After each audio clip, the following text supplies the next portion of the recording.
Welcome, Professor Lumumba.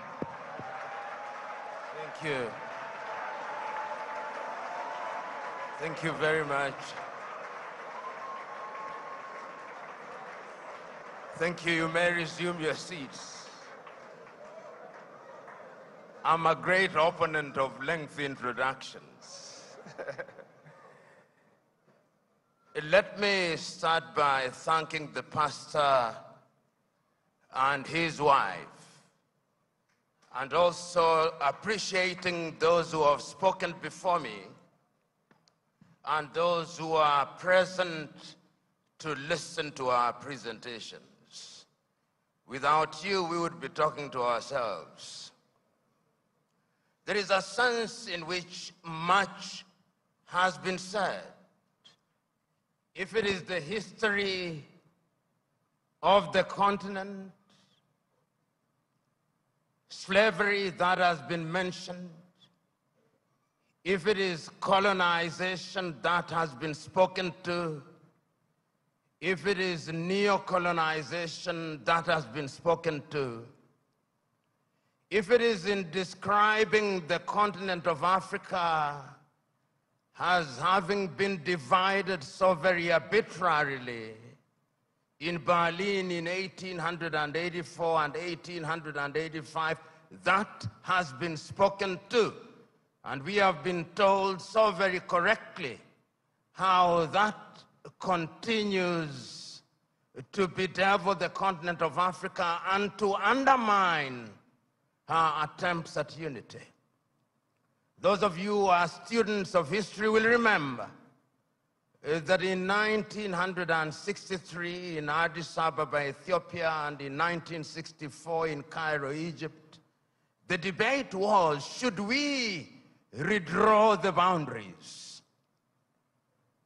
It was agreed by the founding fathers then that that would be an exercise in fueling conflict, and that if we were moving towards unity, then redrawing boundaries was unnecessary. The OAU was, of course, founded in 1963, a weak organization which, as it were, introduced the concept of inviolability of boundaries and placed emphasis on sovereignty. We have been told that that could very well be the reason why Africa's growth has been stunted. There are those, and there's them who has told us so very effectively that upon consultation with the gods, he has been told very useful things, and the gods are right in the revelation that they have made. The gods are right in saying that we have suffered in many ways and continue to do so, and that therefore the post-independence African country or countries are bedeviled by many things. That could be a reason.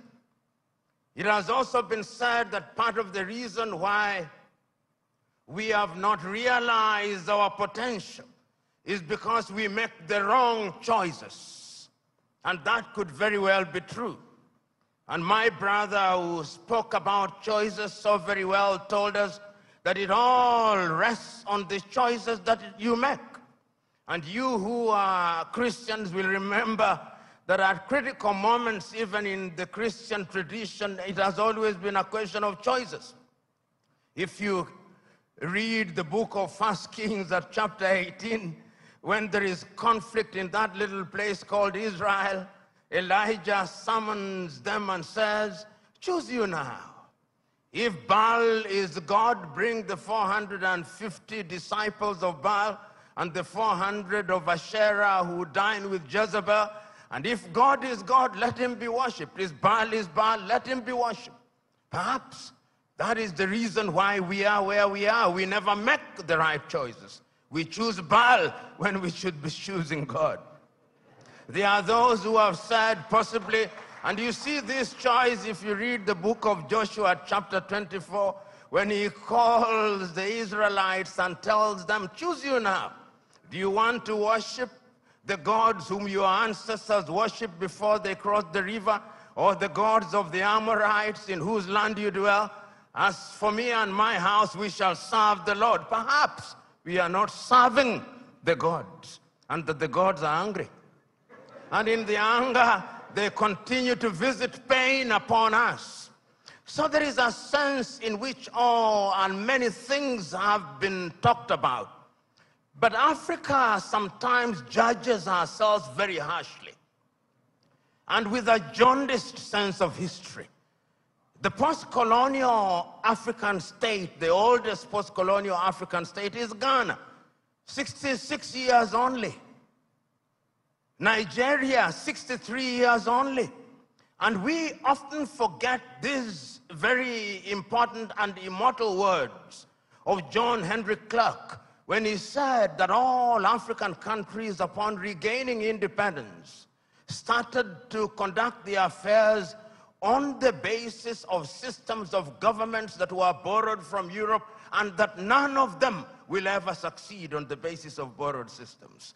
And as if he were a Jewish prophet, he is being proven right on a daily basis. Because whenever we in the African countries think that we have identified the problem and that we have identified the antidote, when we apply the antidote, new wounds appear. That has been the state of Africa, and that continues to be our state. And therefore, when we judge Africa, we must ask ourselves, from whose lens are we judging Africa? When in 1965, the Osagyefo Kwame Nkrumah wrote the book Neocolonialism, the Last Stage of Imperialism, and the Most Dangerous, he was right, and he was overthrown for it, because the colonizer left but never left. And if you have any doubt, see what is happening in Niger, in Guinea, in Burkina Faso, in Mali. They are alive and well. And Africa remains the only continent in the world that is still referred to as Francophone, Anglophone, Lusophone, and now we are beginning to even call it Russophone and Sinophone and Indophone. There is a sense in which we must never forget this, so that when we are judging Africa, we ought to judge her on the basis and upon the realization that the headwinds that stand on our path are numerous, and that there is no shortage of fifth columnists within our ranks. The SMO spoke, and if the SMO were to speak a little longer, he would have reminded you of what Chinua Achebe said in Things Fall Apart, that they came and put the things that held us together, and we can no longer reason as one. And he said, we may have sent the white man away, but what about our brothers whose minds they have infected and infested? And there is no shortage of them. So Africa can and will arise. And if you look at the continent of Africa, she has always been conscious of the need to do right things. And if you look at the continent since 1963, and I can remember this so very vividly, I can remember Kwame Nkrumah in 1957 on the 6th of March saying, the freedom of Ghana means nothing if the rest of Africa is not free. He says the same thing in 1958. He repeats the same thing in 1960 in Casablanca, Morocco. He repeats it again on 25th of May, 1963 in Addis Ababa, Ethiopia, where he tells the 32 heads of states gathered there, we must live here with one army. We must live here with one currency. We must live here with one foreign policy coordinated. And I even suggest that we can have a capital, and I suggest Bangui in Central African Republic because it is the most central. But we listen to him not. All right, wonderful people, welcome back to this wonderful channel where we'll bring you back-to-back updates and information as to the hot. In case it's your first time of joining us on this wonderful channel, kindly go ahead and subscribe, like, comment, share, and also remember to on your notification button so that whenever our news drop, go be the first. We'll collect them all. Let's go down to the news proper. As to the hot, it don't show that the men of the energy boys and the men of BLA boys don't clash face to face. This one a blatant, what do they call blatant woto. If na Ekpa go say na woto promise and na the thing will be say it happen as it dey be now. And as it dey be, you know, as it dey be, they say that when two elephants are fighting, the person will go suffer na the grass. Na him go suffer am. As it dey be, two elephants don't fight and na grass they suffer am. As it dey be, people will be say then they for that as they don't trauma, they don't collect trauma for around where this thing happen as the information they reach for my table. But as it dey be, the men of the NIG boys don't retreat. But the men of the BLA say no retreat, no surrender. Say person no go come for their own papa land. Still there for their papa land. Still there with them. As I did for Mazi Simon Ekpa Twitter handle now, in the talk something say breaking Biafra will be declared in October this year 2024 in Helsinki, Finland during Biafra's second convention. Every effort must geared towards this declaration. Now you understand when I said I know the day Biafra will come. Continue playing this one now the Prime Minister of the Biafra government in exile, Mazi Simon Ekpa. Now in the talk this one. In see as they be it don't the reach time where we say they go declare Biafra independence for Finland, Helsinki, and according to him, he said this one go happen for this year as they be. Wait. Now for Helsinki, this one go happen as they be, and this one is coming from the Prime Minister of the Biafra government in exile life. Government don't move against extortion. Multiple checking points will be say e dey for road.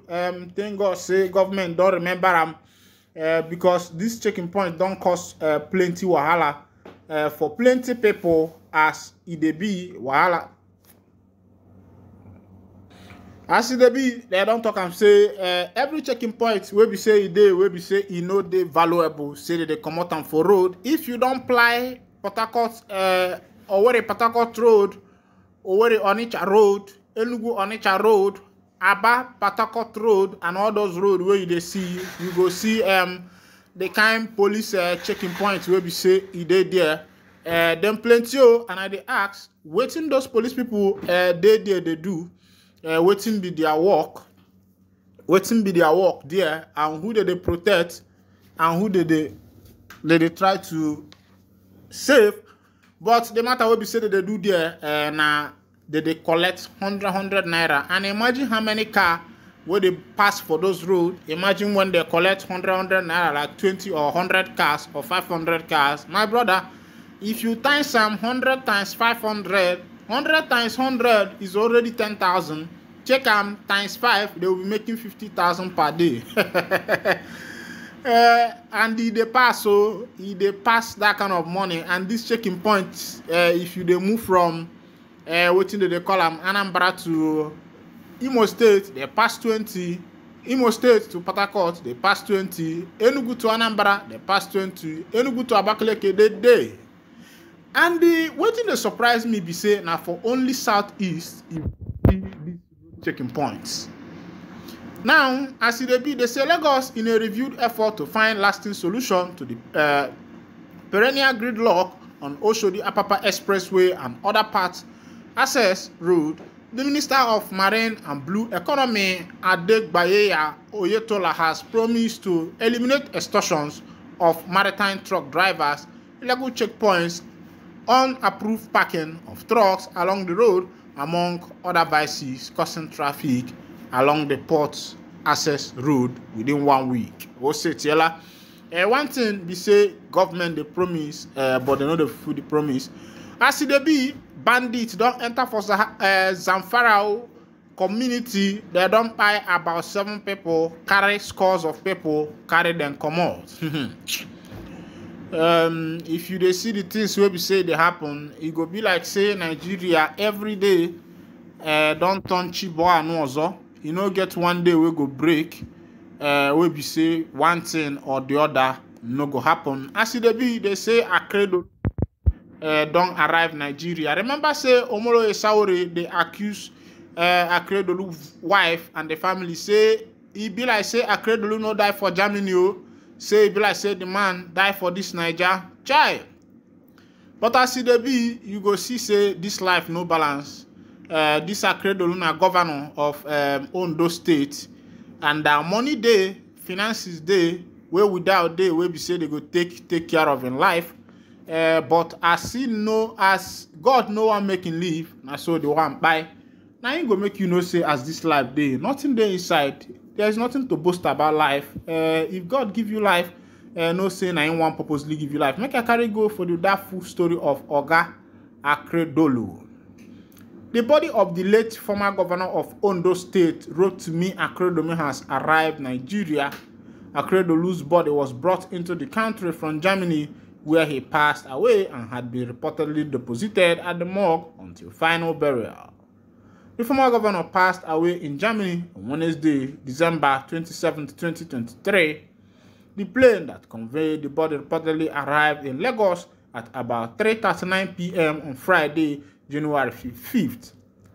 The wife of the late governor, Betty Anyanwu Akredolu, his children and siblings, led by Professor Wole Akredolu, the immediate younger brother, received the body. Lagos State Governor Mr. Babajide Sanwo-Olu, represented by his chief of staff, Mr. Tayo Akinde, Ogun